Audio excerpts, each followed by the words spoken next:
Hello students, आज के इस वीडियो में हम कुछ क्वेश्चन सॉल्व करेंगे projectile motion from a height.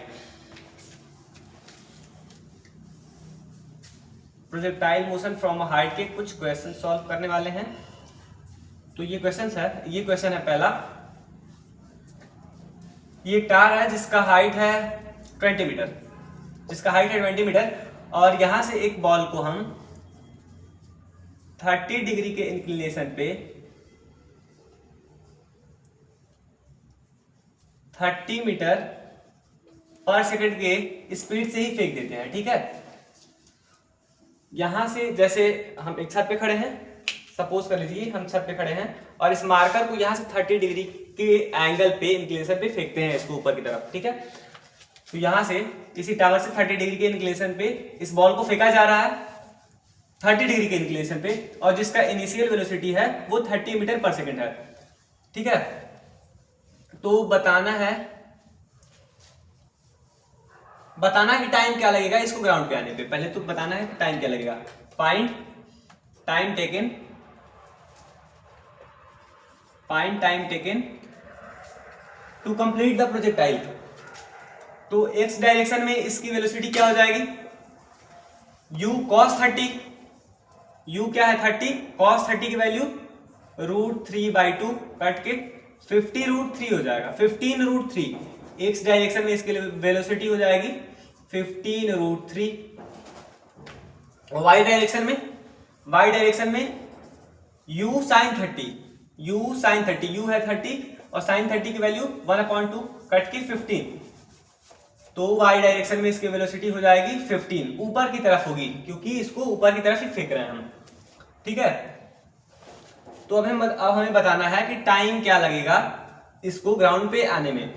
तो बच्चों ये तो ऐसे आएगा नीचे, नहीं ऐसे थोड़ी आएगा, ये तो x डायरेक्शन की वेलोसिटी है ना, ये कुछ ऐसे आएगा, ऐसे ही आएगा। अगर हम देखिए ध्यान से तो ये x में भी आगे बढ़ रहा है, पहले तो x में ऊपर गया और y में भी ऊपर गया, y में इतना ऊपर गया जहां से फेंके वहां से देख रहे हैं, और x में इतना, x में आगे बढ़ रहा है, x में तो यहां से यहां तक आगे बढ़ा। और यहाँ पे सपोज कर लीजिए, यहाँ पे सपोज क्या करना है, इसकी वेलोसिटी 0 हो गई होगी, y डायरेक्शन में इसकी वेलोसिटी जरूर 0 हो गई होगी, तब ये नीचे आना स्टार्ट किया है एक्सेलरेशन ग्रेविटी की वजह से। यहाँ पे ग्रेविटी y डायरेक्शन में लग रही है। तो अगर हम y डायरेक्शन में लगा हुआ टाइम निकाल लेंगे तो पूरा प्रोजेक्टाइल का टाइम निकल जाएगा, क्योंकि जितना टाइम इसको x डायरेक्शन में लगेगा उतना ही टाइम y डायरेक्शन में लगेगा, जितना टाइम हॉरिजॉन्टल डायरेक्शन में लगेगा उतना ही टाइम वर्टिकल डायरेक्शन में लगेगा। बस हम वर्टिकल डायरेक्शन वाला टाइम निकाल लेते हैं। Initial velocity in y direction 15 meter per second. ठीक है, acceleration in y direction -g है जो कि -10 है, -g की वैल्यू -10 लेते हैं। एस क्या है 20। अब ये मत बोलिएगा कि जो टावर का हाइट है वो 20 मीटर है ना, ये मत सोचिएगा कि अब हम यहां से डिस्प्लेसमेंट लेंगे। यही कमाल की बात है इक्वेशन ऑफ मोशन की। हम डिस्प्लेसमेंट ले रहे हैं कि ये बॉल यहाँ पे था तो ग्राउंड तक आने में कितना डिस्प्लेसमेंट हुआ, इसका डिस्प्लेसमेंट तो यही है ना, शॉर्टेस्ट डिस्टेंस है, बीच में क्या उससे मतलब नहीं है। ठीक है, तो डिस्प्लेसमेंट 20 मीटर ही हुआ। अब लगा देंगे S equals to ut plus half AT²। S क्या है 20 u 15 t plus half into -10 into T square, -5 हो जाएगा यहां से, हाँ -5। 20 इक्वल्स टू 15t प्लस क्या -5t², यही होगा। कहीं गलती तो नहीं हुआ ना, नहीं। 5 4 जा 20, 5 3 जा 15, 5 खत्म। t² minus t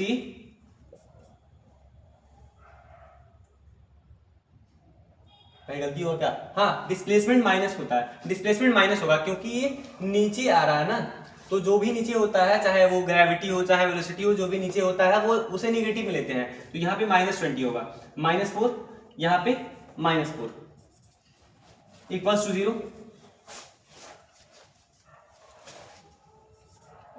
T square 3t है ना यहाँ पे, ओहो sorry 3t, T square -4t plus t -4 equals to 0, t common निकलेगा यहाँ से, t -4 -1 कॉमन, t नहीं 1 कॉमन ना, +1 कॉमन, t -4 इक्वल्स टू 0, या तो t इक्वल्स टू 4 या फिर t इक्वल्स टू -1, या तो टाइम +4 सेकंड लगेगा या तो टाइम -1 सेकंड लगेगा, तो टाइम कभी भी निगेटिव नहीं होता है, तो ये निगलेक्ट कर दिया जाएगा। टाइम कितना लगेगा 4 सेकंड, मतलब 4 सेकंड में ये बॉल ग्राउंड को टच कर लेगी, 4 सेकंड में ग्राउंड को टच कर लेगी, तो 4 सेकंड में यहां भी आ जाएगी। पूरे प्रोजेक्टाइल में टाइम लगेगा 4 सेकंड, क्योंकि जितने टाइम में ये यहां से बढ़ के इतना आगे आएगा उतने टाइम में इतना नीचे भी आएगा ना, हम नीचे वाला टाइम निकाल लिए तो पूरा टाइम निकल गया हमारा, समझ में आ रहा है, तो टाइम लगेगा 4 सेकंड। अब आपको बताना है कि रेंज क्या है इसका, मतलब ये कितना दूर आया, हॉरिजॉन्टल रेंज बताइए। तब तक वीडियो को पॉज कीजिए और फाइंड कीजिए रेंज।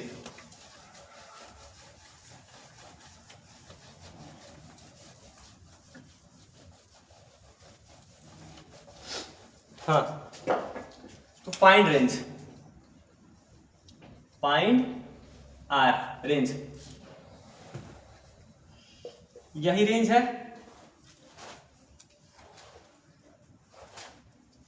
रेंज के लिए, रेंज तो एक्स डायरेक्शन में हो रहा है, हॉरिजॉन्टल डायरेक्शन में, तो हॉरिजॉन्टल डायरेक्शन की बात करेंगे हम यहाँ पे।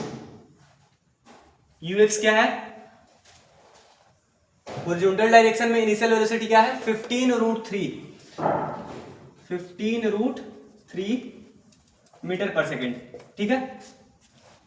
एक्सेलरेशन है ही नहीं, एक्स डायरेक्शन में एक्सेलरेशन 0 है, और एक्स की बात करें तो 0 है, और टाइम अभी निकाले हैं 4 सेकेंड्स।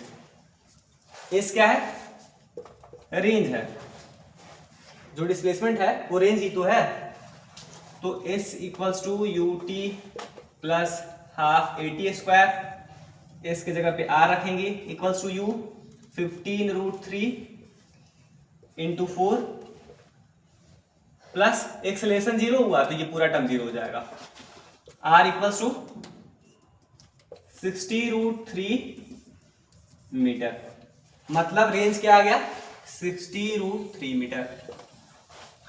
कुछ करना ही नहीं है, बस रेंज पूछ रहा है तो डायरेक्ट हम रेंज तो हॉरिजॉन्टल डायरेक्शन में हो रहा है, हॉरिजॉन्टल डायरेक्शन की बात कर ली, यहाँ पे हॉरिजॉन्टल डायरेक्शन में जो जो दिया है यूज किए और इक्वेशन ऑफ मोशन का यूज किए, आंसर आ गया हमारा। इसी में अगर पूछ दे फिर कि find velocity of the object just before hitting the ground,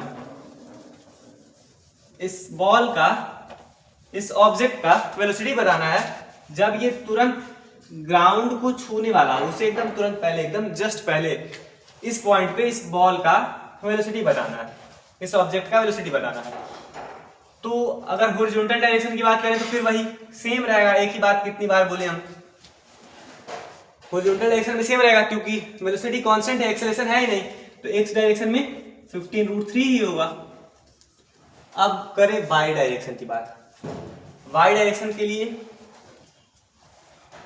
you Y कितना है 15 है, एक्सेलरेशन -10, ठीक है, time 4 seconds, v equals to u plus AT, ये लगा देंगे, v निकालना है हमें, u क्या है 15 है, ऊपर की तरफ है ना तो पॉजिटिव रहेगा ना, +15 ऊपर की तरफ जा रहा है तो इसलिए पॉजिटिव यहाँ पे रहेगा, निगेटिव नहीं लगाया है, plus -10 into 4, v equals to 40 - 15 v equals to minus 25 meter per second. X direction में क्या हो जाएगा 15√3 और वाई डायरेक्शन में -25 मीटर पर सेकेंड। ठीक है, कैलकुलेशन में मिस्टेक हो गया हो तो उसके लिए सॉरी, पर कॉन्सेप्ट यही लगेगा।